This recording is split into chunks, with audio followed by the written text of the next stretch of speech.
La filosofía es algo así como la matemática de las palabras. Filosofar no es ni tan ajeno ni tan difícil. En modo geométrico. Ahí tengo yo otra pregunta.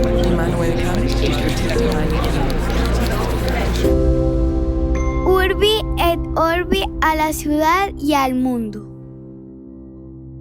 Buenos días, buenas tardes, buenas noches. Este es el segundo episodio de nuestra serie sobre el empirismo, en el que hablaremos sobre el filósofo irlandés George Berkeley, conocido también como el obispo Berkeley. En nuestra conversación anterior hablamos sobre el principio fundamental del empirismo, ilustrado por la filosofía de John Locke. No hay conocimiento posible que no esté justificado en última instancia por la experiencia sensorial.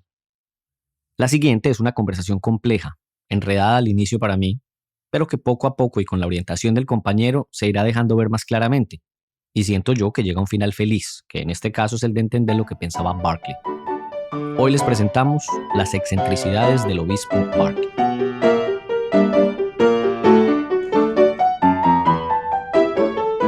Compañero, ¿Qué hubo, don Octavio? ¿cómo le va? Bien, hombre, muy bien. Yo estoy más perdido que la mamá del Chavo en esta serie de empirismo. ¿Por qué, hombre? No estoy frustrado, pero estoy perdido. ¿Por qué perdido? Ay, me lo imaginaba distinto. ¿Qué se Barra imaginaba? fácil, barra más fácil. Se lo imaginaba Sí. fácil. Que de hecho me reconfortó una frase de Berkeley bien al comienzo, que más o menos el hombre decía en palabras cristianas, esto va de complicar las cosas fáciles, pero en eso consiste la producción de conocimiento. Podría ser el resumen de esa frase de Berkeley. Pero bueno, empecemos entonces en orden. Le voy a tirar el dato inútil pero divertido de hoy que tiene que ver con Berkeley. A ver, hombre. Hay una ciudad en California, en el norte de California, al lado de San Francisco, que se llama Berkeley. Claro, Y está nombrada en honor a Berkeley. claro, a nuestro gran obispo. Pero se pronuncia distinto. Entonces el apellido Bueno. del obispo es Berkeley y la ciudad en California se pronuncia Berkeley.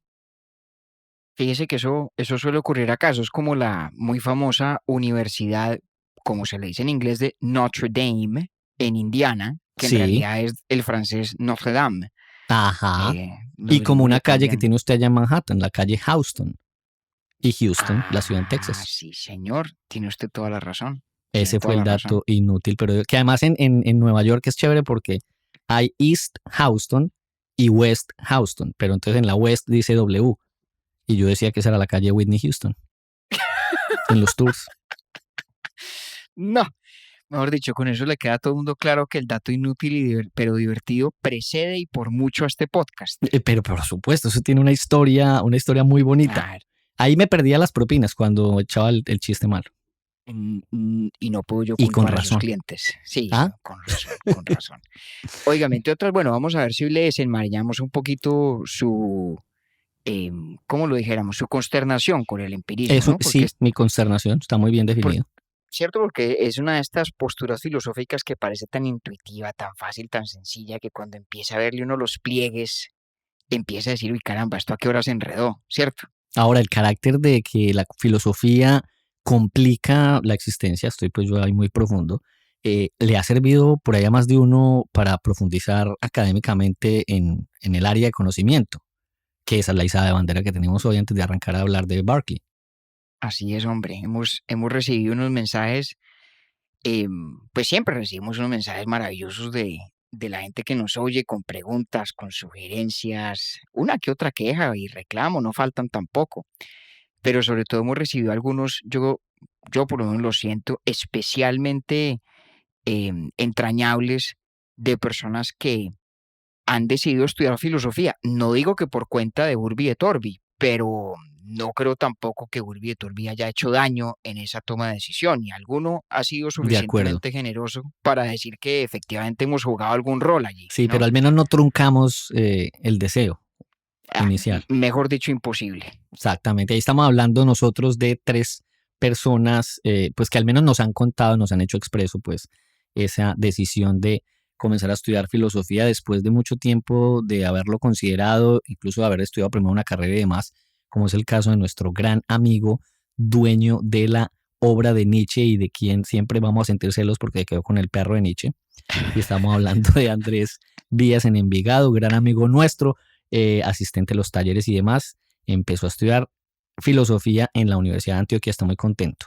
Lo Y mismo además, que... además, ¿Ah? perdóneme, valga precisar, amigo nuestro por cuenta del podcast. No Sí, eso era sí. un amigo no. anterior al que le hemos obligado a escucharnos. No, Es ese una nos lo amistad ganamos gracias fraguada. al podcast. De acuerdo. Exactamente. Así es.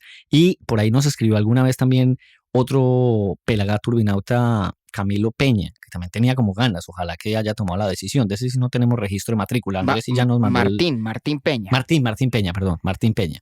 Sí. Andrés sí ya nos mandó el Sí, carnet estudiantil y toda la cosa. Fotocopia empleada al correcto. 150%.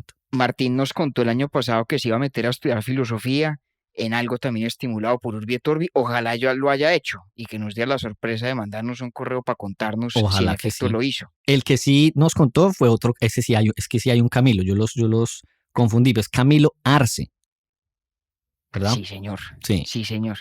Camilo que además Que es bien ese, joven. claro, es que esa historia es muy, muy especial para nosotros porque Camilo, yo no sé, creo que Camilo debe tener 18 años tal vez. Mm. Empezó a escucharnos en el 2020 desde que arrancamos el podcast y esta semana nos escribió contándonos que acaba de empezar su primer semestre de filosofía en la universidad. Qué Tal la berraquera. berraquera. Sí, no, una nota. Hombre, pues, Además, usted tiene cereza en el pastel, pero entonces ahí va, mientras tanto, sí. lo que siempre decimos, himno nacional de la República, que usted quiera, porque aquí los tres primados son colombianos, pero el postre es un señor de España, que usted nos va a contar la historia. Correcto, y por eso tendríamos que decir ya no himno de la República, sino el reino. Eso. Pero, ¿cómo le parece este personaje? Don Salvador López dio con nosotros hace un par de semanas y tuvo la gentileza de escribirnos un mensaje además muy, muy especial, muy generoso. Y nos cuenta, entre otras cosas, que a sus 55 años ya jubilado, acaba de empezar a estudiar filosofía en la UNED, en España, mientras su esposa hace un doctorado en filología francesa. Imagínese usted. Ese sí es tremendo plan. Pero planzazo, y por lo poco, pero muy a fondo que he podido corresponder con don Salvador, espero el día en que vaya a España poderlo conocer personalmente, porque me late que es de esas personas que de las que uno debe ser amigo, la verdad, Sí. por todo lo que nos ha contado y pues también, imagínese la maravilla. Ya me imagino yo una tertulia suya con don Alberto parecidas a las que usted tenía y que sigue teniendo con don Saúl Roll. Sí, y con don Salvador, que con don Salvador, perdón. Sí. Una berraquera. Hombre, no, pues muchas gracias a don Salvador, a su señora esposa por escucharnos. Nietzsche era profesor de filología en general, no exclusivamente francesa, ¿ok? No, de hecho era profesor de filología griega, de filología antigua, y lo fue por muy poco tiempo porque no le fue muy bien en la academia. Pero efectivamente, filólogo también, así es. Yo de todas maneras, pues sí, jamás me imaginaba que iba a citar datos curiosos de filósofos así en conversaciones random. Eso me parece una maravilla. Óigame, ¿cómo hemos progresado, no, Octavio? ¿Sí o no? Sí. ¿Para qué estudiamos, pues? María. Como dice un amigo mío, mi amigo Felipe Giraldo, ¿para qué estudiamos en colegio con piscina? Ustedes que estudiaron en colegio con piscina. No, yo que iba a tener piscina en el colegio. Oiga, entonces hablemos pues de George Berkeley, que ya por lo menos sé desde el episodio pasado pronunciar su apellido correctamente. Y que me pegó una revolcada en esas dos obras que usted me recomendó, que pues vamos a ver por dónde empezamos a desenredar la maraña. A ver, le cuento entonces un poquito.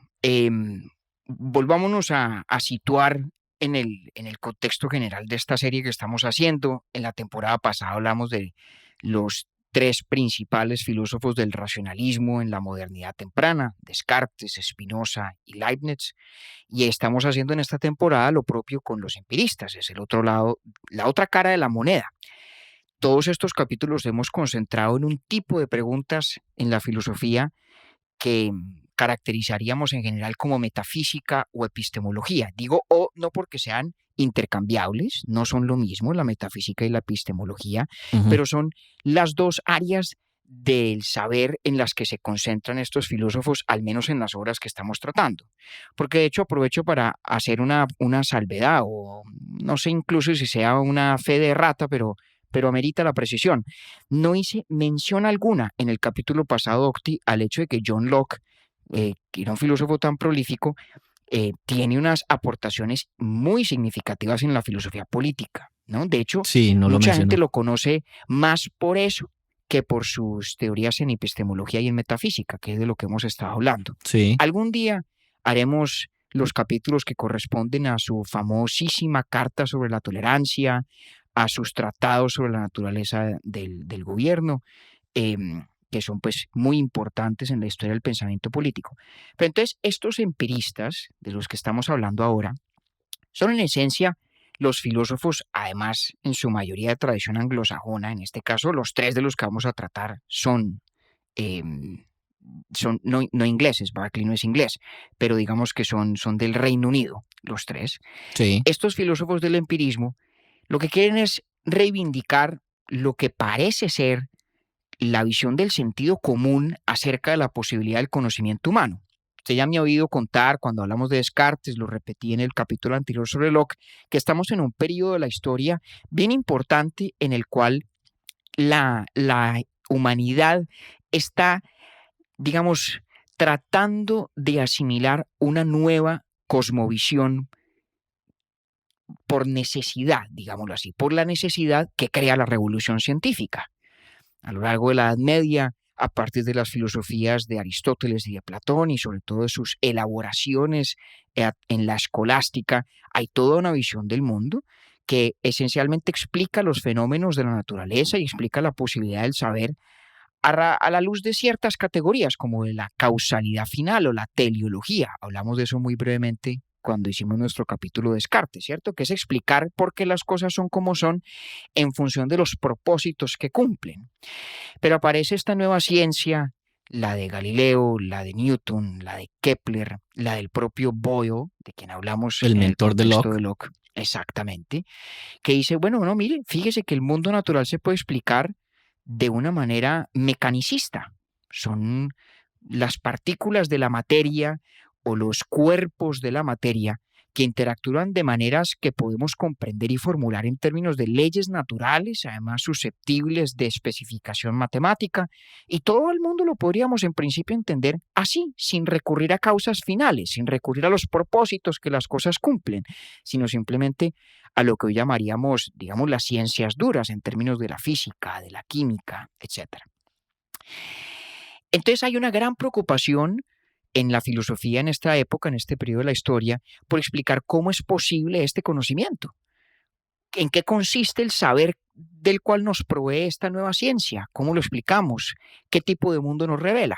Ya vimos la historia que nos echan los racionalistas, que parten del supuesto esencial de que la totalidad de la realidad es inteligible, es comprensible a través del poder mero de la razón.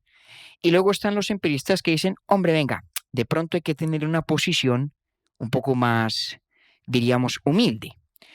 Y lo que sabemos supone y se circunscribe a la experiencia sensorial.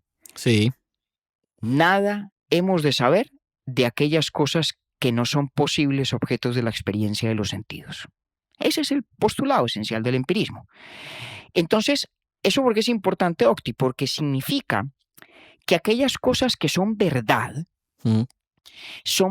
no en virtud de que su formulación abstracta se corresponda con ciertos cánones racionales que creemos están encarnados en el mundo. Tal vez eso diría Leibniz o eso diría Spinoza. sí. Son verdad, en cambio, porque, digamos, responden al test de la experiencia, ¿no? Porque las validamos estas ideas o estas verdades empíricamente. Sí, es a partir de la experiencia sensorial que después aparece la clasificación en categorías o la definición de sus propiedades. Por ejemplo, Ajá. entonces cuando yo digo, qué sé yo, los caballos son Sí. cuadrúpedos, Ajá. eso es una verdad que revela algo cierto del mundo. Resultado de la sabemos- experiencia sensorial. Sabemos que la revelación que hace del mundo es verdadera, es cierta, porque la convalida la experiencia, la convalidan los sentidos. Este es el universo en el que está nuestro amigo el obispo Berkeley, Bishop Berkeley. El señor George Berkeley, digamos, hace su entrada en la filosofía después de Locke, naturalmente. Berkeley Sí. nació en 1685, es irlandés. Además, casi toda su producción filosófica importante es de juventud. escribió su Teoría de la Visión en 1709, y los dos libros más importantes para nuestros propósitos, que son Los Principios del Entendimiento Humano y el que usted estuvo leyendo en estos días, Octi, ¿sí? Sí, Los tres diálogos entre Hilas y Filonús, y por su Filonús. traducción al español, que me parece charrísima, ¿no? Porque los nombres en inglés, que son unos latinismos, son Hylas and Filonus. Filonus, ajá. Pero bueno, Hilas y Filonus es Filonús. como un nombre de caricatura. Exacto, totalmente. Estos son de 1710 los principios del entendimiento humano y de 1713 los diálogos A mí me de gustó, Berkeley. ¿sabe qué me gustó de ese libro? Que A ver, el que entra posando de conocedor va por lana y sale trasquilado porque después le meten una sí, sí, sí. revolcada buenísima. Total, Que total, digamos, total. eso no es lo que uno está acostumbrado, por ejemplo, cuando lee a Platón. O sea, de entrada uno No, sabe no. quién es el que va a dar las respuestas. Y eso me Sí, sí, pareció sí. bien interesante que hizo Barclay ahí. Y ahorita vamos a hablar un poquito de ese estilo de diálogo que utiliza Berkeley, que es muy, muy interesante. Entonces, Sí. fíjese que estos son textos que aparecen muy poco después, pero efectivamente después de el ensayo sobre el entendimiento humano de Locke, que es de 1689. Mm. Entonces, Berkeley está, digamos, imbuido de la filosofía de Locke, hace parte del mundo de la intelectualidad irlandesa, era amigo de Alexander Pope, de Jonathan Swift, ¿Y él de también estaba en Hutcheson. Oxford o no? Pues no sé eso. No, él ¿No? estudió en Trinity College, que Ya. queda en Dublín. Ujú. Es irlandés. Además, le cuento una cosa muy simpática. El tipo vivió en Estados Unidos. En un momento dado, él ¿Dónde? se casó con una señora que se llamaba Anne Forster en 1728 y en ese año viajó al estado de Rhode Island, donde Vea. vivió durante 3 años. Luego tuvo que regresar y a su regreso fue que lo hicieron obispo de Cloyne. Naturalmente, Berkeley es obispo de la iglesia anglicana, ¿no? Anglicana, sí. En este contexto, la iglesia de Irlanda, de Church of Ireland. Aquí hay Y es Trinity bueno, College también, en Nueva York. sí, bueno, hay varios, claro, Ajá. claro, hay varios. Y Rhode Island es el estado más pequeño de Estados Unidos, ¿no? Sí, señor, Hey. así es, y una de las 13 colonias originales. Ujú. Vea, está bueno de dato. Entonces, bueno, Berkeley, es importante esto de saber que el hombre es obispo. Ya le voy a explicar por qué. Porque él, digamos, se enfrenta a, diría yo, 3 vertientes intelectuales principales, ¿cierto? Por una parte están las teorías de los racionalistas, que a Berkeley pues, le parecen equivocadas. Sí. Evidentemente, él como empirista convalida y cree firmemente en que la veracidad de aquello que del mundo sabemos está dada por su validez empírica, es decir, por su validez a la luz de la experiencia sensorial, perceptual de las cosas del mundo. O sea, él arranca en el mismo punto que Locke. Él arranca del mismo punto Sí, que ok. Locke. Y por estar en contraposición a los racionalistas, uno de los objetivos que siempre tiene en la mira, como blanco de sus críticas, es un filósofo francés que se llama Nicolas Malebranche, a quien Berkeley conoció en París en 1713. Ahora le voy a contar un poquito más de Malebranche. Es un filósofo de tradición cartesiana que básicamente tiene la siguiente teoría, se la resumo en términos muy, muy sencillos, muy escuetos. ¿Se acuerda usted que cuando hablamos de Descartes hablamos de que esa teoría del dualismo, ¿cierto? De que los seres humanos somos por un lado res cogitans, almas, y por Sí. otro lado res extensa, cuerpo, ¿cierto? Sí. Tiene un problema. Y es que nadie tiene una explicación satisfactoria de cómo es que el cuerpo y el alma interactúan. ¿Se acuerda que hablamos de eso? Sí. Creo que lo Sí, sí, tratamos sí. también en nuestro episodio de Filosofía de la Mente hace mucho rato ya. Pues bueno, el señor Malebranche era muy consciente de este problema que tenían todos los cartesianos. Caramba, ¿cómo así que, por ejemplo, mi voluntad, que hace parte del alma, es capaz de inducir movimientos del cuerpo? Mm. ¿Cierto? Yo tomo una decisión de que voy a levantar la mano y levanta la mano. Y aunque parezca muy sencillo, para los dualistas cartesianos es muy difícil de explicar cómo es posible que mi alma, que es una sustancia que nada tiene en común con lo corpóreo, pueda causar un movimiento corporal. Mm. Ese problema de la interacción mente-cuerpo va en doble vía, ¿cierto? ¿Cómo hace mi voluntad para mover mi cuerpo? Pero también cómo es posible que el impacto de las cosas en mi cuerpo produzca ideas en mí, que es la experiencia sensorial, ¿cierto? Usted coge algo con las manos y hay una interacción corpórea entre su mano, que es res extensa, y el objeto que toma en ella, ¿cierto? Sí. y de allí se produce una idea o una experiencia sensorial que los cartesianos dirían está en su alma. De Caramba, ¿cómo es acuerdo. eso posible? Eso es un rollo explicar, es uno de Ah. los grandes problemas del dualismo. Y Malebranche propone la siguiente solución, que se llama el ocasionalismo.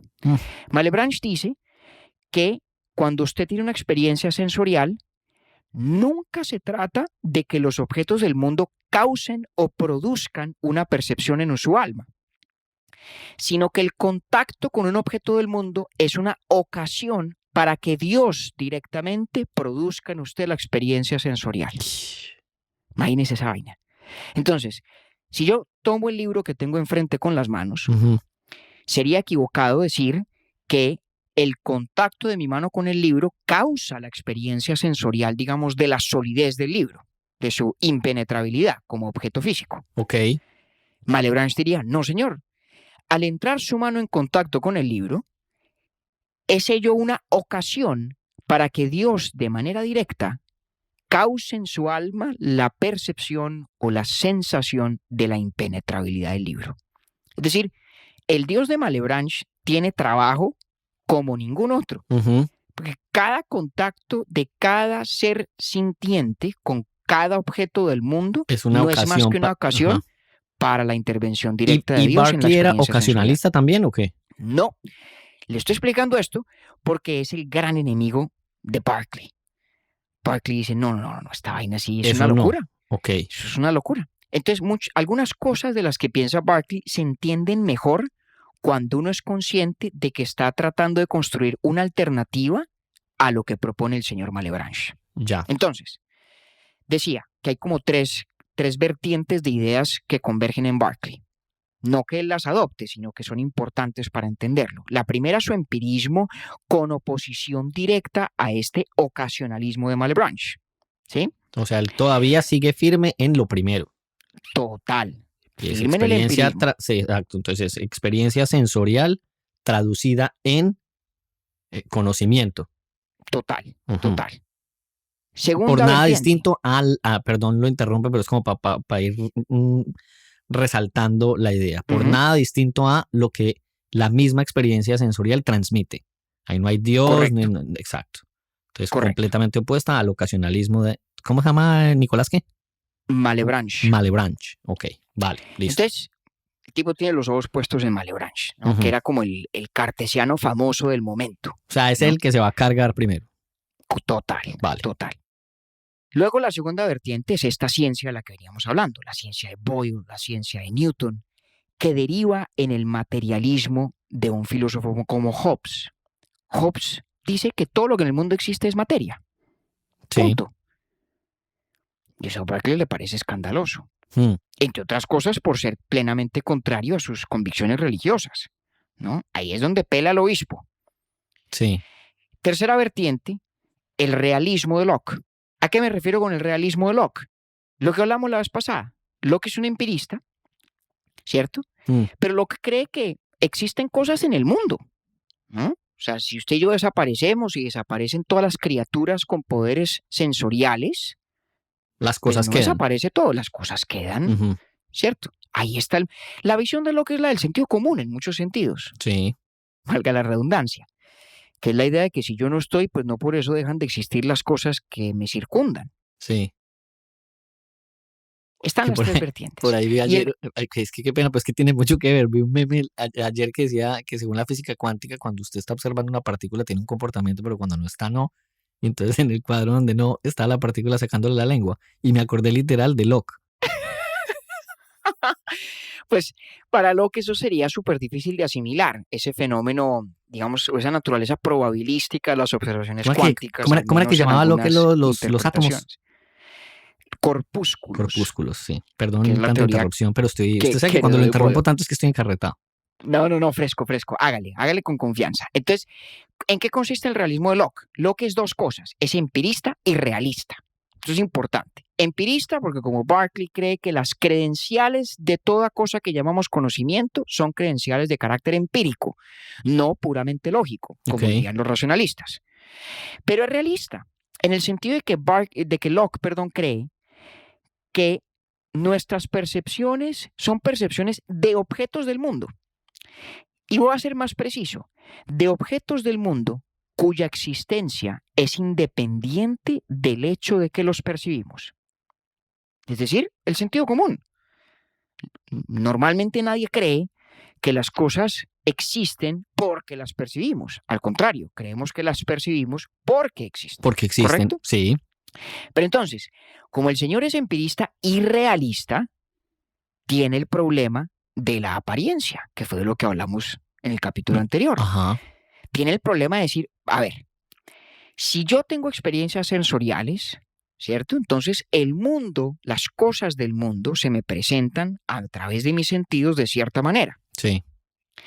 Pero si soy realista, también creo que esas cosas del mundo que se me presentan de alguna manera tienen una existencia propia, son ontológicamente independientes de mí. No existen porque yo los percibo, existen allá, aparte de mí. Sí. Y si existen aparte de mí y mis percepciones son percepciones de esos objetos que existen de manera independiente, surge entonces la pregunta, ¿cómo carajo sabemos que estas apariencias, estas experiencias sensoriales nos presentan las cosas del mundo de manera fidedigna? Ajá. Nos las presentan tal y como son y no de otra manera. Ese es el gran problema de Locke. Ok. Sí, claro. Entonces, hasta ahí vamos bien, ¿no? Sí, vamos bien. Muy bien. Entonces, aquí recojamos esas tres vertientes que encarnan precisamente las tres amenazas contra las cuales quiere luchar Berkeley. Perfecto. La vertiente del racionalismo de Malebranche, para Berkeley, pues obviamente representa un desafío al empirismo, ¿no? Finalmente la teoría de Malebranche es una teoría racionalista. Más aún, para Berkeley presenta desafíos filosóficos que ahorita en un momento explico. La vertiente de la ciencia de Boyle y Newton que conduce ese materialismo como el de Hobbes, pues obviamente es una amenaza teológica. Es un desafío a los postulados religiosos fundamentales del obispo Berkeley, para quien obviamente la existencia del espíritu, del alma, de la realidad inmaterial, pues es el primerísimo de todos los artículos de fe. Y luego el realismo de Locke, lo que presenta es el gran peligro del escepticismo. El gran peligro del escepticismo. Porque cuando se es realista y existe esta brecha entre la apariencia y la realidad, Berkeley dice, eso se convierte en un abismo insondable. Es imposible responder a esa pregunta sobre si las apariencias son o no fieles a la realidad. Sí, porque no hay otra cosa, no hay otro mecanismo para explicarlo que a través de los mismos sentidos. Exactamente. Podríamos decir que para Berkeley es imposible ser realista y empirista al mismo tiempo. Sí. Porque si usted es realista, tiene el desafío de mostrar que sus apariencias de alguna manera se corresponden con la realidad, pero si usted es empirista, no tiene ninguna manera de mostrar eso, sino a través de más apariencias, claro, de más experiencias sensoriales. Entonces, es una trampa. Y Berkeley cree que es una trampa muy cercana, asociada, próxima al materialismo de Hobbes. Porque para Berkeley, el gran problema, el gran error de Locke, de su predecesor, no es el ser empirista, no, es el ser realista. Es aquello que tiene en común con el señor Hobbes, la existencia de objetos materiales ontológicamente independientes, es decir, que existen sin que importe si yo los percibo o no. O sea, eso para Berkeley es el gran error. Hobbes es el que dice que todo es materia. Sí. Ok, listo. Locke dice que existen cosas materiales afuera en el mundo. Entonces, fíjese que el materialismo de Hobbes, que es una amenaza teológica, es... Sí, el materialismo de Hobbes coincide con el realismo de Locke. Exactamente. Vale. Entonces, por eso Berkeley dice, cuando arranca sus principios del entendimiento humano, que sus enemigos son el escepticismo y el ateísmo. Porque en últimas convergen. El ateísmo de Hobbes está fundado en asegurar que existen realidades materiales y de hecho en decir que son las únicas realidades que existen. Y el escepticismo al que da lugar Locke no es escéptico, pero el escepticismo al cual Locke le abre la puerta, en opinión de Berkeley, es surrealismo. es posible Es posible porque también afirma la existencia de cosas externas materiales en el mundo que existen independientemente de que las percibamos. Entonces, toda filosofía, en opinión de Berkeley, Pero que espere que yo no reafirme, entiendo, compañero, en qué radica el factor de ateísmo en Hobbes. pues porque es que si Porque todo él lo que dice entonces existe es que las cosas, materia, pues, porque todo es materia y no importa, o sea, le ¿en quita dónde? a Dios su facultad de creador, ¿o qué? No, más radical todavía. Primero, ¿dónde queda el alma? Empecemos por ahí. O ¿Dónde sea, me la claro, pone? ahí él la niega completamente. En- Y pues, ¿y de dónde sale Dios sino del alma, o qué? Hobbes de golpe diría que no la niega, sino que la reconceptualiza, que la explica en términos Ujú, en últimas materiales. Hobbes en eso es un poquito esquivo. ya, Hobbes sostiene ser perfectamente ortodoxo en su cristiandad, aunque claramente no lo es. Pero ok, si todo es materia, ¿dónde me pone el alma? Pero además, ¿dónde me pone a Dios? claro, sí. Aunque valga precisarlo, Locke incluso reconoce que es filosóficamente posible que Dios tenga una naturaleza material, ¿no? Ahí hay un debate sobre Ok, si Dios es necesariamente incorpóreo o no. Pero en opinión de Berkeley, Dios es sin duda alguna incorpóreo, el alma es sin duda alguna incorpórea, y si usted niega la existencia de todo lo incorpóreo, pues salen de ya, la ecuación vale, el alma y gracias, Dios, ¿no? ok, claro, Bueno, muy bien. vale, Entonces, ¿dónde arranca nuestro amigo Berkeley? Arranca en esa convicción profunda de que en el materialismo y en el realismo que van de la mano sí, están las semillas del escepticismo y el ateísmo. Puede que el señor Locke no fuera ni escéptico ni ateo, pero si no lo fue es porque le faltó llegar a las últimas consecuencias lógicas de sus teorías, diría el sí, señor Berkeley. ujú.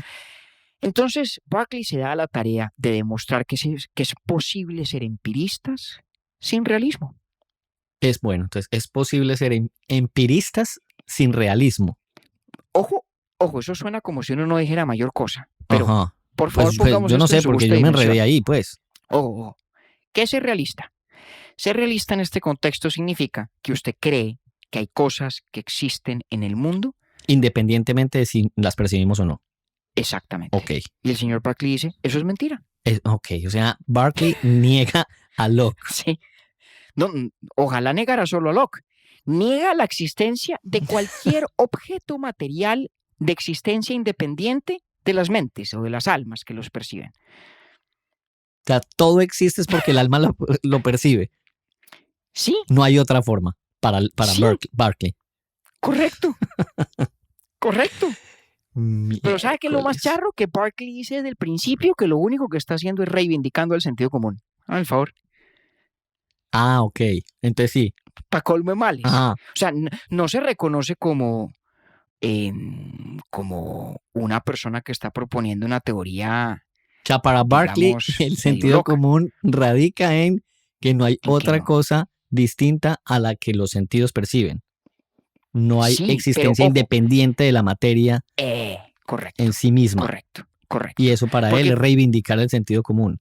muy bien, correcto. Porque fíjese que cuando decimos cosas que los sentidos perciben, hay una muy sutil pero muy importante ambigüedad que el señor Berkeley explota sin compasión. A ver. Yo percibo este libro que estoy tomando en mis manos, Ujú. ¿cierto? Sí. Cuando digo eso, puedo estar refiriéndome a dos cosas muy distintas. Puedo estar refiriéndome a la percepción del libro, que está, digamos, entre comillas, en mi mente. Sí. O puedo estar refiriéndome a un libro que existe en el mundo, allá, fuera de mí, el cual percibo.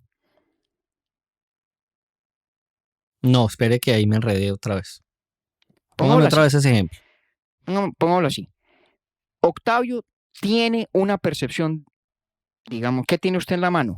De Un pronto nada, lápiz, un lápiz. un lápiz. Sí. Octavio tiene la percepción o la sensación del lápiz Sí. en su mano, Ujú. ¿cierto? Hay dos formas, digamos, de decodificar esa sensación. Ujú. Una es referirnos a la idea que del lápiz hay en la mente suya. Sí. O sea, usted en este momento en su mente tiene Tengo una una idea de experiencia lápiz. sensorial, ¿cierto? Sí. Ese lápiz que está dentro de su mente, entre comillas, Sí. vamos a llamarlo objeto intencional o el objeto fenomenal. El que tengo en la mente. Exacto. Usted tiene Ya. la experiencia fenoménica de tener algo en la mano, algo duro, algo que es impenetrable, Ujú. ¿correcto? Que tiene ¿Qué- tal o cual forma. ¿Qué cabe en la experiencia fenomenológica Fenomenológica o fenoménica, sí. o fenoménica que tengo yo de lápiz en mi mente? Correcto. Ah, Entonces, ya.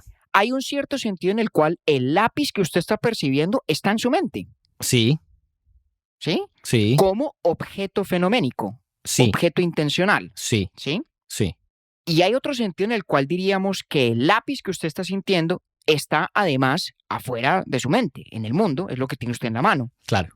Ok, ¿correcto? sí. Es sutil, pero es Sí, importante, sí, sí, ¿no? sí.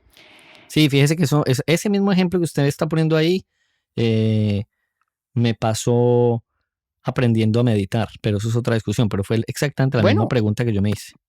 pero Que si era yo viene muy al observando, caso. sí, total, porque era como si yo estuviera observando mi cuerpo, su funcionamiento, Sí, o lo que yo sí, estaba haciendo en ese momento, en esos días, era yo observándome, observando a mi cuerpo. correcto. Mm, Entonces diríamos que está su cuerpo en el sentido literal y palmario, mm, y luego está el cuerpo observado, que es un cuerpo pues que está en su mente, es una idea suya, es sí, una cosa que está en su cabeza, sí, ¿vale? ajá, Entonces, Barclay lo que dice es que solamente existen los objetos fenoménicos. que solo existen los fenoménicos.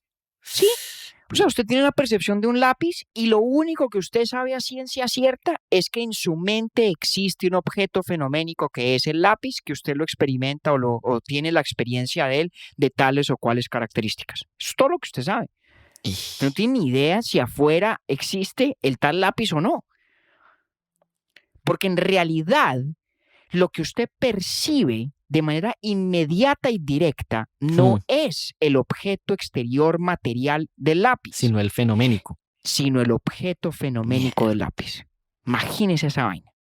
Y eso es ¿Mm? reivindicar el sentido común. Hágame el favor la excentricidad. Entonces, digamos, hicimos un poquito de preámbulo con esas vertientes de las que hablamos, pero ya va viendo usted por dónde coge esto, ¿no? Sí, sí, Es sí, sí. llevar el empirismo a sus consecuencias más radicales y extremas. Los filósofos a veces se refieren a la teoría de Berkeley como idealismo o fenomenalismo, precisamente porque en la visión de Berkeley, si hiciéramos un inventario de todo lo que en el universo existe, solo hallaríamos en ese inventario dos tipos de cosas: las ideas Ujú. u objetos fenoménicos y las almas. Punto. Sí, No hay nada más. No hay nada más. no hay nada más. No O existe sea, el lápiz como tal. no existe el lab. O sea, el Berkeley niega la realidad. Sí, empirismo sin realismo. Ajá, exacto. Entre otras cosas, y aquí tiene que ver la relación con Malebranche, porque los empiristas, cuando son también realistas como Locke, suelen recurrir a un argumento muy específico para demostrar, entre comillas, que tiene que haber objetos exteriores en el mundo distintos de mí, independientes de mi mente. De hecho, este argumento también lo usa Descartes. Sí. Es el argumento de lo que se llama la pasividad. El alma, en la tradición, Ujú. digamos, escolástica, que todavía hereda Berkeley, tiene dos facultades o dos atributos principales: la voluntad y el entendimiento. ¿Cierto? ¿Qué hace uno con el alma o qué hace la mente? La mente decide hacer cosas, que es la voluntad, y percibe cosas, que es el entendimiento. ¿Cierto? Sí. La voluntad es una facultad activa. Yo decido qué hacer. A mí me da la gana de hacer una cosa y no otra. ¿Cierto? Sí. Pero el entendimiento, sobre todo la percepción, es una facultad pasiva. Usted no puede abrir los ojos y decidir qué ve. Usted ve lo que ve, Sí. inevitablemente. Sí. Usted puede taparse los oídos, pero taparse los oídos es evitar escuchar algo, no cambiar a voluntad aquello que escucha, Sí. ¿cierto? Si usted palpa algo con las manos, usted no puede decidir si aquello que palpa es corrugado o liso. De acuerdo. Entonces, los empiristas, y Descartes también, repito, y muchos filósofos han dicho, mire, la percepción tiene esa gran característica, es pasiva. Yo no controlo qué percibo y cómo lo percibo. Simplemente, digamos, me ocurre. Mis percepciones me ocurren a mí. ¿Quién no dice son eso? cosas que yo hago. ¿Eso lo dice Berkeley o quién? No, también, lo dice Sí. muchos. Lo dice Berkeley, lo dice Locke, lo dice Descartes, lo dicen Sí. muchos. Que la Pero percepción es entonces, pasiva. tradicionalmente, Ujú. exacto, que es pasiva. Tradicionalmente, esa observación de que la percepción es pasiva se utiliza para decir luego, por lo tanto, tiene que haber algo fuera de mí que cause la percepción. Por fuera de Que mí. si es una cosa, claro, si es una cosa que a mí me ocurre, Sí, alguien, pues tiene otra que haber cosa algo que me tiene lo que cause. provocarlo. Ajá. A lo cual Berkeley dice, claro que sí. ¿Y con qué derecho dice usted que lo causa es un objeto material exterior? ¿Por qué no decir que lo causa es la existencia de esa percepción en la mente de Dios? Uy. Que es Espera un muy momentico. parecido a lo que dice Malebranche. Exacto, eso le iba a preguntar, pero entonces ahí, ¿cuál es la diferencia con Malebranche? La diferencia es que Berkeley dice que el señor Malebranche, si ya puso a Dios a hacer la tarea de causar mis percepciones, ¿para qué entonces tiene los objetos materiales del mundo? Totalmente redundantes, Y en cambio, decorativos. bueno, ok, y en cambio, ¿qué es lo que dice él otra vez, compañero, por favor? Lo que dice él es que no hay objetos materiales del mundo. Sí, que no hay Las objetos ideas materiales, pero ¿cómo no entra los Dios hay. ahí? Otra vez, por favor. Porque acuérdense que Berkeley defiende el argumento de la pasividad. Sí, Berkeley dice, efectivamente, la cuando percepción es miramos pasiva, la sí. voluntad, claro, la percepción es pasiva. Cuando Sí, yo ejercito mi voluntad, yo hago vainas, yo decido cosas, a mí me provoca esto y no aquello, sí. yo acometo tal conducta y no tal otra. Ujú. Pero cuando abro los ojos, percibo lo que percibo Sí, y no tengo, digamos, ni voz ni voto en el asunto. de acuerdo. Y por lo tanto, diría Berkeley, señor Locke, señor Descartes, señor Malebranche, ustedes todos tienen razón, la percepción es pasiva. Y tienen razón en inferir que por lo tanto tiene que tener una causa externa a quien percibe. ¿Cierto? Sí, Si mi percepción es pasiva, si es algo que me ocurre a mí, no puede ser que yo sea la causa de la percepción. La percepción tiene que tener una causa distinta de mí.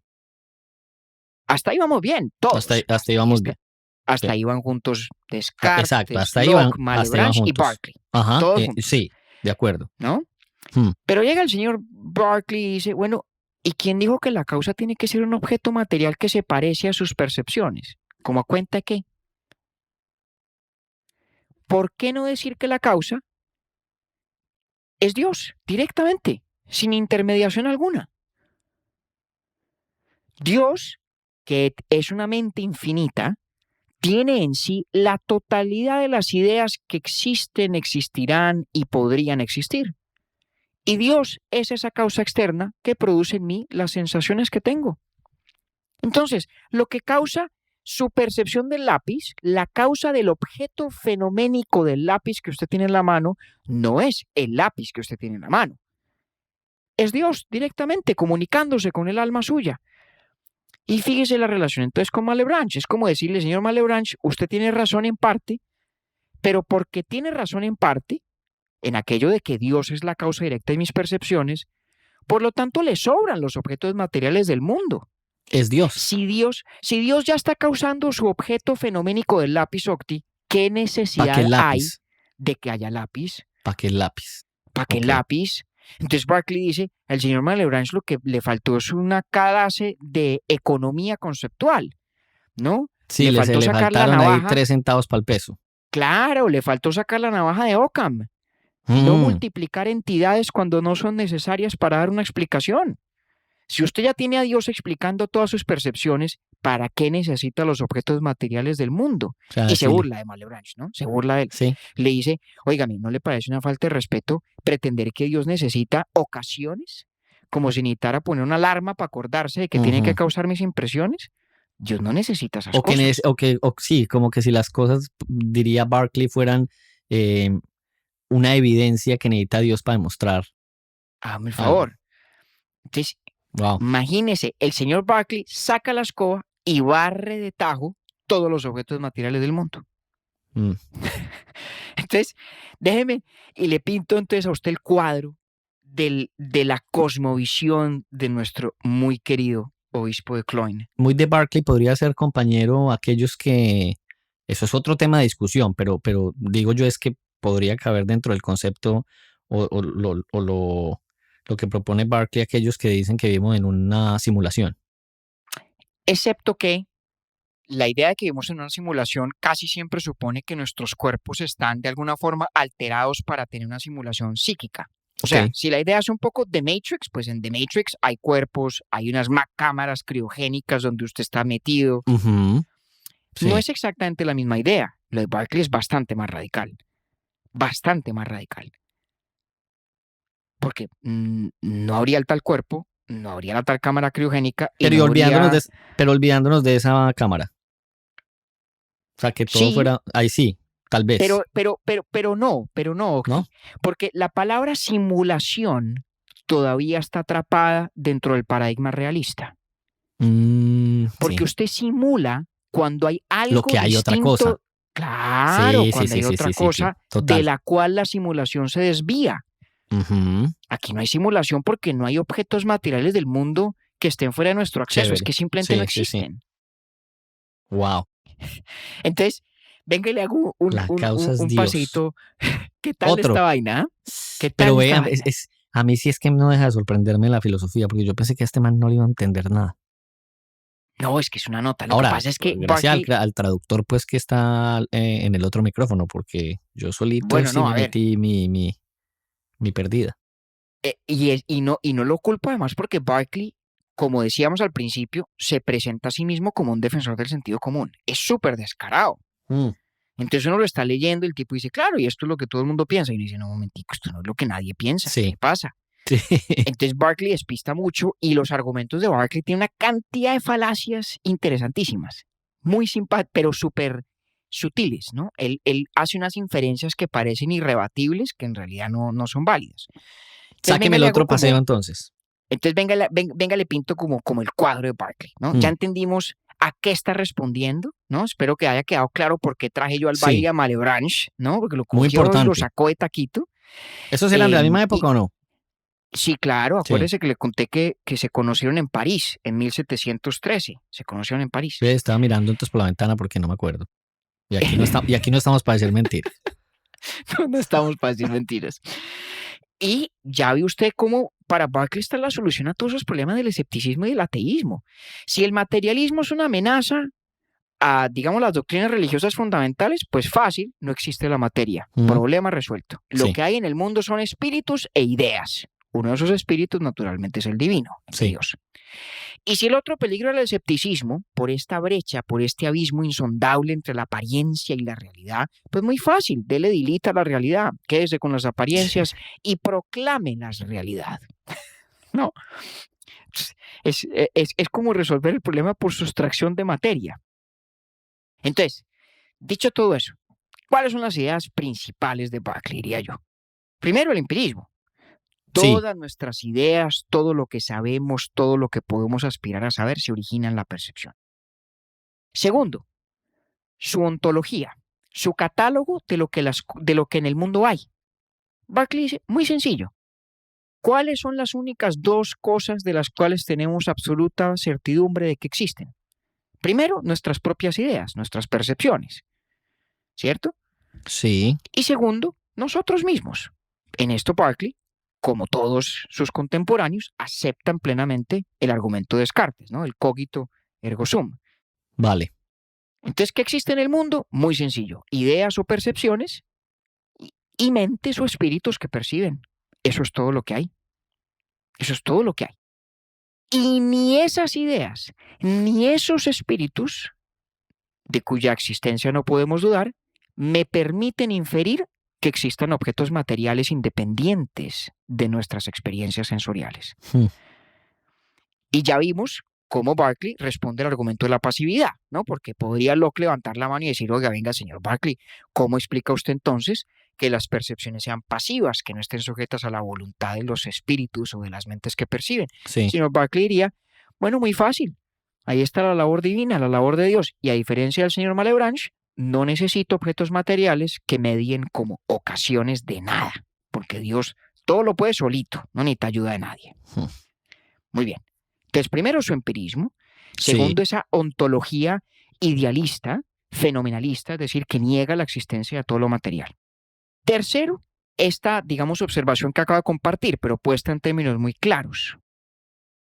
Y es que cuando percibimos algo, aquello que percibimos es el objeto intencional o el objeto fenoménico, no un supuesto objeto material externo. Sí, es que eso es revelador en él. Es jodido. Sí, o sea, cuando Cuando percibimos yo algo, estoy percibo- percibiendo es el objeto fenoménico. Puta, sí. Exactamente. No un objeto material que exista, por así decirlo, detrás del objeto fenoménico. ¿Cierto? Sí.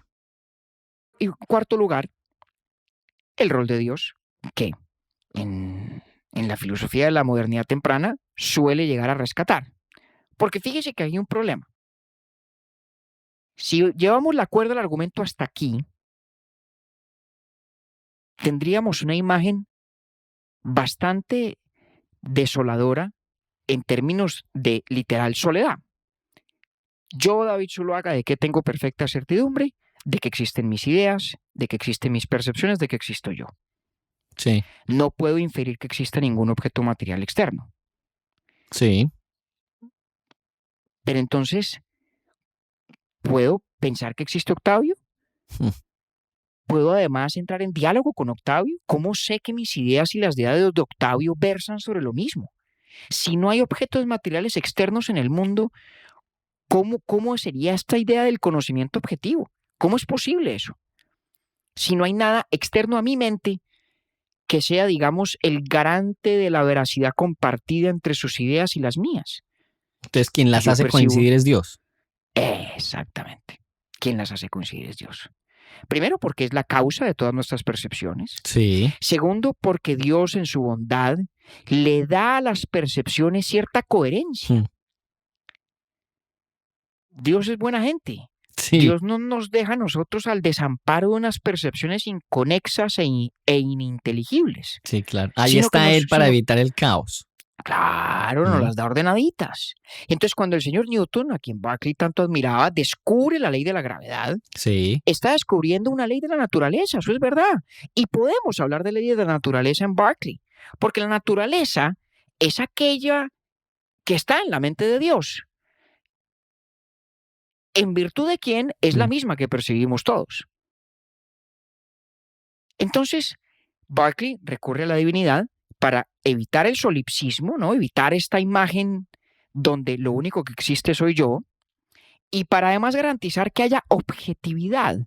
Porque es que cuando usted le da delete a esa realidad exterior, se queda uno enredado pensando en qué consiste la verdad, ¿cierto? Porque intuitivamente pensamos que lo veraz, lo verdadero, es aquello que es verdad de la realidad externa. Si usted dice, este lápiz tiene tal o cual forma, para juzgar si eso es verdad o no es verdad, nos referiríamos al lápiz, ¿cierto? No a su objeto fenoménico, sino al lápiz de verdad. Ujú. Porque de lo que se trata es de ver si su objeto fenoménico coincide con el lápiz de verdad. Y Berkeley diría, bueno, pues no hay necesidad del lápiz de verdad, porque hay una idea del lápiz en la mente de Dios. Dios nos ha dado la capacidad de discernir cuándo nuestros sentidos son imprecisos y cuándo no. Y si ponemos esas dos cosas juntas, calibrando nuestra experiencia sensorial de nuestros objetos fenoménicos y sabiendo que Dios es el garante de que, bien percibido, el objeto fenoménico del lápiz es el mismo en la mente suya y en la mía, entonces podemos hablar sin ningún problema de verdad. Sin necesitar las cosas. Sin necesitar Para de las explicar cosas del además mundo. ese problema. Exactamente. Exactamente. Ahora, es difícil ver que la teoría funcione en ese punto en particular. Porque entonces pensaría uno que ahí ocurre simplemente en una versión renovada el mismo problema de Locke. ¿Cómo hago yo para saber cuál es la idea precisa que del lápiz hay en la mente de Dios? Si lo único que tengo son las mías propias. Ajá. ¿No se convierten las ideas en la mente divina, los arquetipos de Dios, en cosa tan distante y tan difícil de asir como esa realidad de la que hablábamos en el contexto de Locke? ¿No es simplemente trasladar el problema a la mente de Dios? Pareciera. Y fíjese que, en mi muy modesta opinión, es tal vez el gran problema al que Berkeley menos esfuerzo le dedica, porque su interés es profundamente polémico, ¿no? Acabar con el Sin duda ateísmo y alguna. el escepticismo que resultan del materialismo y del realismo, pero defendiendo a la vez sus principios empiristas. Y preocupado en esa militancia, me parece a mí que el obispo Berkeley nos dejó un poquito cortos en la explicación de cómo podemos preservar la idea de verdad, cómo podemos seguir diciendo, suponiendo que su teoría sea cierta, que este objeto fenoménico de mi lápiz Sí. se corresponde con algo o no, para saber si lo que de él digo, eso no es verdad. Claro, porque es que el hombre, digamos que llegó hasta la existencia divina como el vehículo para Sí, sustentar pues la existencia de claro, un todo, pero de ahí para adelante no y se siente resolvió un otras poco, cosas. no lo resuelve y se siente un poco filosóficamente gratuito, ¿no? Porque Digamos que Berkeley, sí, es la sensación que tengo. O sea, claro, porque toda la Berkeley da por antesala sentado, es muy chévere, pero cuando llega ahí uno dice como que, ahí, por lo menos ahí es donde a mí esa es por ejemplo una de me las genera falacias de las que usted inquietud. hablaba, ¿o no? Hay otras también, ¿no? Sí, Berkeley, por ejemplo, cuando habla de la distinción entre las cualidades primarias y las cualidades secundarias, que además dice de que no lo que hay ideas hablamos, abstractas, ¿cierto? dice que no hay ideas abstractas, que ese argumento también creo que es impreciso, pero sobre todo cuando critica las cualidades secundarias y las primarias, la distinción que traza Locke, ¿cierto? ¿Usted se acuerda que dijimos Sí. cualidades primarias Ujú. son aquellas que están, digamos, en el objeto, cualidades secundarias son aquellas que se dan cuando lo percibo, ¿sí? Las cosas en sí mismas no tienen color, Ajá. tienen características que explican que yo las vea de determinado color. Ujú. Uno de los argumentos que aduce Berkeley para atacar el realismo es decir que todas las cualidades son secundarias. Pero dice eso basado en una lectura equivocada de Locke. Dice que las cualidades secundarias están en la mente, dice Berkeley. Eso no es verdad, Que las secundarias están en la mente. que están en la mente, que no existen en el objeto. Y eso no es cierto. O sea, acuérdense el ejemplo que pusimos de ese acertijo de si se cae un árbol en la mitad de Sí, la selva y nadie lo escucha, hubo o no que si hubo hay ruido, ruido o pues, no. Ajá. que lo único que dice es una trampa lingüística, una trampa de lenguaje. Sí. Ruido en el sentido de la experiencia auditiva, ¿no? Del objeto fenoménico del sonido, pues no, obvio no, porque nadie lo escuchó. Ujú. Pero el ruido, su experiencia fenoménica, no es otra cosa que la manifestación en la mente de quien lo percibe de las ondas de aire que producen tal o cual impacto en el mecanismo biológico del oído. Y esas ondas de aire que producirían tal o cual impacto sí existen, aunque Sí nadie las existen. oiga, Sí, existen. ¿no? Entonces Berkeley tiene uno de los argumentos en los que más énfasis hace es, en mi opinión, un argumento equivocado, falaz, porque él dice, señor Locke, usted concede que hay cualidades secundarias que solo están en la mente. Venga, le demuestro que las primarias son iguales y por lo tanto todas las cualidades están en la mente y por lo tanto si ninguna cualidad queda en el objeto exterior, pues no hay objeto exterior porque no existen objetos sin cualidades. Básicamente es el argumento de Berkeley. Pero la primera premisa es equivocada. Es falso que las cualidades secundarias estén en la mente. Las cualidades secundarias se manifiestan de cierta manera en la mente, pero tienen un sustrato real, ¿no? Como en el ejemplo del sonido. O sea, el objeto fenoménico, el sonido como tal, la experiencia auditiva, pues solamente existe en mi mente. Pero esa experiencia fenoménica, esa experiencia auditiva, tiene un sustento externo perfectamente real y objetivo, que es las ondas del sonido que hacen que las partículas del aire se muevan de tal o cual manera e impacten la biología del oído de tal o cual manera, ¿sí?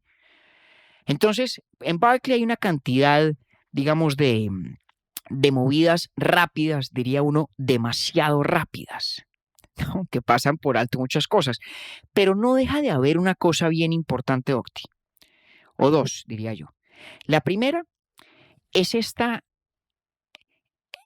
insistencia en que hay una tensión real entre el empirismo y el realismo, que ya la habíamos visto desde el episodio anterior con Locke. Ujú. Hay una tensión real. Es verdad que hay Sí. un problema. El sentido común nos dice que hay objetos externos, pero ¿qué tanta garantía tenemos de que existan? ¿Sobre la base de qué los suponemos? Y si creemos que existen, ¿sobre la base de qué entonces podemos contrastar nuestras apariencias con esos objetos mismos para hablar en términos de la verdad? Ahí hay un problema real. Puede que la respuesta de Berkeley funcione o no, pero hay un problema cierto. Sí. Y lo segundo es esta distinción sutil, delicada, pero importante entre el objeto como tal y el objeto fenoménico. Que Mm. fíjese que al trazarla Berkeley empieza a ganar terreno, ¿no? Porque entonces ya se da cuenta usted, Octi, que al menos en algo parece tener razón Berkeley. Ahí, Y es ahí. que de lo único, y Ahí. es que de lo único que usted tiene directa y certerísima experiencia sensorial es del objeto fenoménico, Mm. no del objeto exterior. Sí. Sí, ahí es donde más sorprende Berkeley. Sorprende, ¿no? Sí. El obispo Berkeley. Entonces, lo más charro de Berkeley, diría yo, para volverlo a repetir, es que es de los filósofos más excéntricos Sí. de la historia de la filosofía, ¿no? Tiene una frase muy famosa y es que dice que en lo que a las ideas respecta, en lo que a los objetos respecta, Sí. su existencia es su ser percibidos. Esse est percipi, en latín lo dice. Existir es ser percibido. No existen objetos exteriores independientes de que alguien lo perciba. Ujú. La percepción es aquello en lo cual su existencia consiste. Pero al mismo tiempo, dice que defiende el sentido común. Y es muy charro porque en muchas tradiciones filosóficas, muchas discusiones filosóficas, la negación del mundo exterior, de la existencia de los objetos del mundo, es precisamente lo que se llama escepticismo. Y Berkeley niega ese mismo mundo exterior, esos objetos materiales, no mundo exterior en su totalidad, ¿no? Porque existen otras mentes, existe Dios, pero niega el mundo exterior material para refutar el escepticismo. ¿O piensa él en refutando el escepticismo? Increíble, ¿no? Sí. No sé entonces para dónde va Hume. Bueno, ya Ya llegaremos casi a Hume. llegamos. Nos alargamos un poquito. Yo creo que es Sí. el entusiasmo reprimido de habernos tomado unas vacaciones tan largas que todavía nos pesan a los dos. Sí. Pero usted me da 30 segundos, le leo la última frase de los diálogos Hágame el homenaje. que me parece memorable. Listo.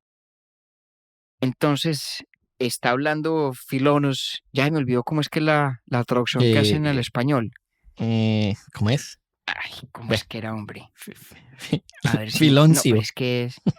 Filonus. Filonus. Es que suena fatal, pero bueno. Sí. Dice Filonus. Lo voy a leer en inglés y luego lo mal traduzco. You see, Hylas, the water of yonder fountain, how it is forced upwards in a round column to a certain height, at which it breaks and falls back into the basin from whence it rose, its ascent as well as descent, proceeding from the same uniform law or principle of gravitation. Just so, the same principles which at first view lead to skepticism, pursued to a certain point, bring men back to common sense. Dice Filonus, le pide a su interlocutor a Hylas, observa Hylas cómo estas ideas de las que hemos hablado se parecen a aquella fuente, ¿no? Cuyas aguas suben para luego descender con la misma ley de la gravedad uniforme que explica su ascenso y su descenso. De la misma manera, esos principios que a primera vista parecen conducir al escepticismo, llevados hasta cierto punto, hasta su debido punto, traen a los hombres de vuelta al sentido común. ¿Qué tal Mm. el descaro de Barkley? ¿Ah? Deja al pobre Ilas sin la existencia de objeto material alguno y le dice, tranquilo, Ilas, dimos un paseo, hicimos un pequeño periplo por el escepticismo aparente, Y ahí solamente lo para dejo. volver al sentido común donde empezamos. Ujú. Y ahí lo deja. Y hasta luego, que tengo que ir a pagar unas facturas. Le dice ahí. Exactamente, exactamente. Unas facturas en un mundo inmaterial cuya existencia solo está garantizada porque la mente divina las sostiene en las mentes de todos los seres que perciben. Que no las pague entonces. Ah, ve a ver cómo le va si no las paga. Ave María, compañero. Pero bueno, no, estuvo bueno este también. Ahí voy ¿Cómo le queda cogiendo. Ahí voy cogiendo la pista con estos. Ah, Con ya ve estos usted, tres. ya ve usted. De los tres, ¿cuál es el menos confuso? Espero que Hume. No, pues, Por mi hombre, en bienestar. algunas cosas sí. Ajá. Hume es el más aterrizado, el Sí. más pragmático, más aterrizado. Hume menos empeñado en construir un sistema filosófico cabal. La filosofía de Berkeley todavía sigue siendo una metafísica, una epistemología, ¿no? Un Sí. gran sistema filosófico. Sí, porque lo confuso, por ejemplo, Berkeley no escribe confuso, lo que pasa es que se mete en No. unos No. unos vericuetos pues impresionantes, pero no escribe No, para nada. difícil. No. Para nada. Antes no sé si le pasó a usted, pero creo que con Berkeley ocurre lo contrario, Ujú. que es de tal llaneza su escritura y Que de tal enreda. claridad la argumentación que lo enreda a uno Sí, porque sí. uno dice, aquí algo tiene que salir, aquí algo tiene que estar mal, Sí. algo me Esa estoy perdiendo. es la sensación que tiene uno a lo largo de la lectura. Como Precisamente dirían por en eso. nuestra tierra, Berkeley vende una loca preñada. Ave María. Pues vea, nos quitó la realidad. Nos quitó la realidad sin darnos cuenta. Bueno, compañero. Bueno, Que Octavio, usted ya por allá casi es medianoche. ya casi es medianoche acá, pero como siempre, un placer y nos vemos dentro de muy poco para hablar de don David Hume. Aquí volveremos a hablar de don David Hume para cerrar esta serie con estos tres personajes. Un abrazo, compañero. Muchas gracias. Un abrazo, Octi. Urbi et Orbi es producido por Bielo Media, con la música original de Felipe Durán, la coordinación general de Camilo Zuluaga y la dirección creativa de María Cristina Pimiento. Agradecemos especialmente a Luchi y Titín por la voz del cabezote y nuestro logo. Nosotros somos David Zuluaga y Octavio Galvis. Feliz día, feliz tarde o feliz noche.